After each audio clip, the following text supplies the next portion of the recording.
Assalamualaikum warahmatullah. Guys, alhamdulillahi rabbil alamin. Assalatu wassalamu ala rasulillah. Okay guys, we just want to repeat that the alpha factor is not a factor that imply that an amount of capital fund is injected into the customer's fund. So that is meaning that there is no commingling of capital fund with customers' fund. So the PSIA funds is entirely coming from the customer's investment rather than having the bank's own capital fund invested in the PSIA fund. So we have to make that very clear, because the alpha factor is a regulatory capital allocation mechanism. It is only too evident that when a risk sharing is defined in the PSIA, it is not a risk sharing based on capital contribution by the bank and the capital contribution by the customer.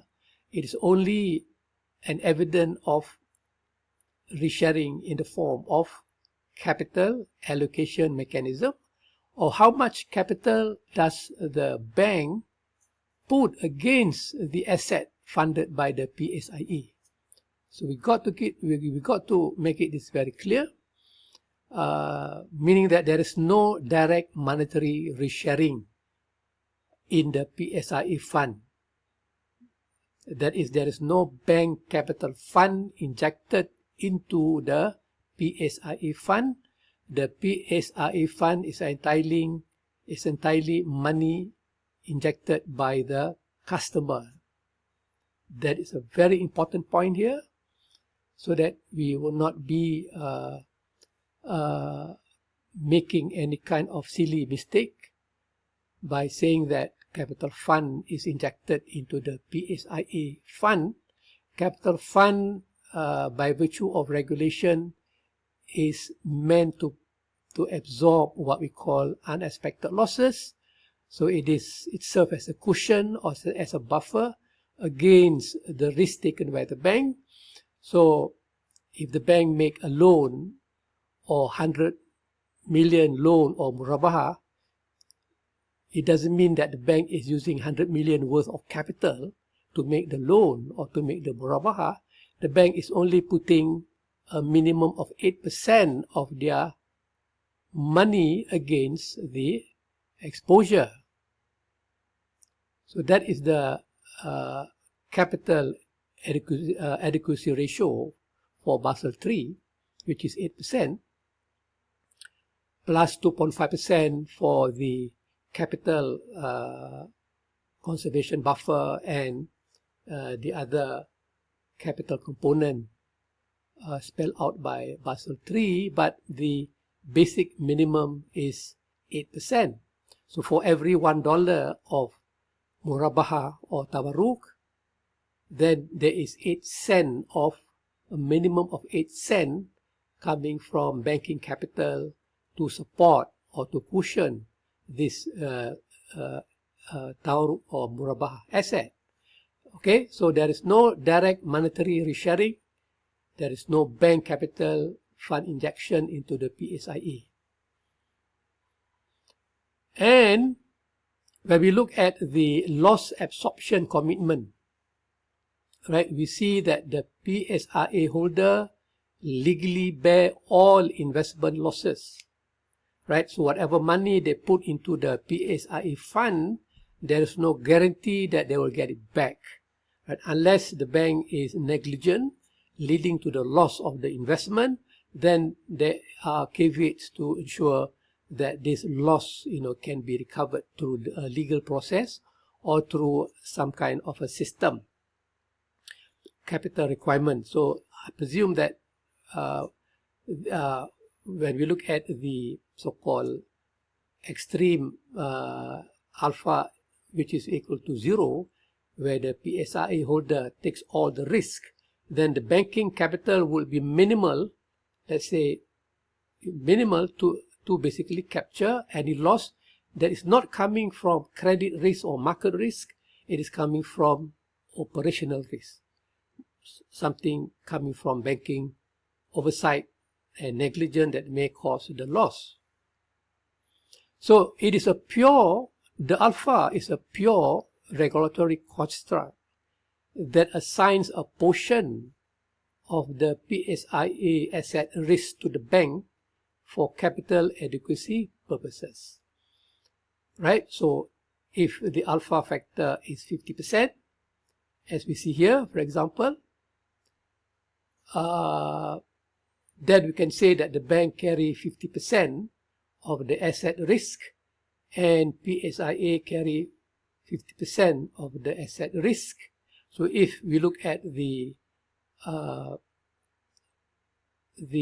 PSIA fund here in the form of current account, saving account and FD, which is 100 billion, then this PSIA fund is used to make murabaha of 100 billion. Then the amount of capital to be held against the murabaha is, say, 10 billion, given PSIA of 50%, and therefore the risk carried by the given alpha equal to 50%, and therefore the size of the alpha, which is 1 minus alpha, that is also equal to 50% carried by the PSIA. And if you look at the extreme case, where alpha is equal to 1, where here the bank carries all the asset risk of the murabaha. So we have 100 billion of PSIA fund, and it is allocated into the murabaha financing, 100 billion, right? So how much capital is required to support the murabaha asset? When alpha is equal to 1, then we give here, for example, the capital will be 20 billion, which is much higher when alpha is equal to 50, where the bank will absorb half of the risk. So the banking contribution in the risk sharing is not in the monetary fund that is injected into the PSIA fund, but it is in terms of how much capital the bank put against the murabaha asset. So we can see here that when alpha is equal to 1, that the capital requirement is 20 billion. The bank uses 20 billion of its own money to support the murabaha exposure of 100 billion. Right? So again, I say that the manner in which risk sharing appear in the PSIA is not in the form of capital injection by the bank, but how much capital the bank put aside to support or to back the murabaha asset. So if the murabaha asset is 100 billion, then the amount of capital the bank uses to support the asset is 20 billion under the alpha that is equal to 1. Then we look at the case, the extreme case where alpha is equal to 0, and meaning that the bank do not take any risk in the asset allocation.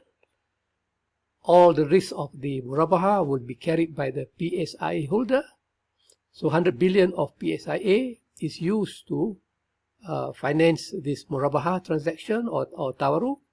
Then the capital requirement, you can see here, is much lower compared with the earlier capital requirement under alpha is equal to 1, as if the bank is operated based on conventional system, where the deposit is guaranteed plus interest. And when we have a risk sharing arrangement, 50% alpha, bank takes 50% risk and PSIA take 50% risk, and we can see that the capital bank capital put against the murabaha is 10 billion, which is much lower compared when alpha is equal to 1, and when alpha is made equal to 0, where all of the asset risk is carried by the investment account holder, then the capital requirement is much lower, meaning that the credit risk, the market risk, and the operational risk would be borne by the PSRA holder, while bank will also be putting some amount of capital to back the murabaha, but only to essentially do it against operational risk in case if there's a case of weak oversight and negligence in the running of the PSIA allocation, then the bank will be responsible for the losses incurred in the administration of the asset allocation.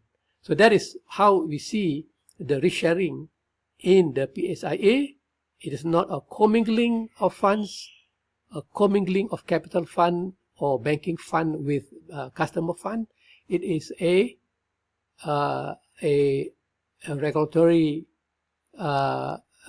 basically manifestation of how the bank would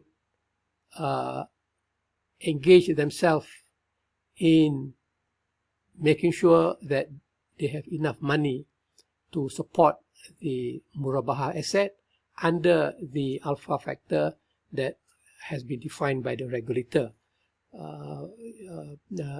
As we see earlier, that the bank will have to be the bank will not be the entity that will decide what alpha factor they will be using, but that will be determined by the central bank or the regulator in charge. Okay guys, thank you for your time. I'll see you again. Assalamualaikum warahmatullahi wabarakatuh.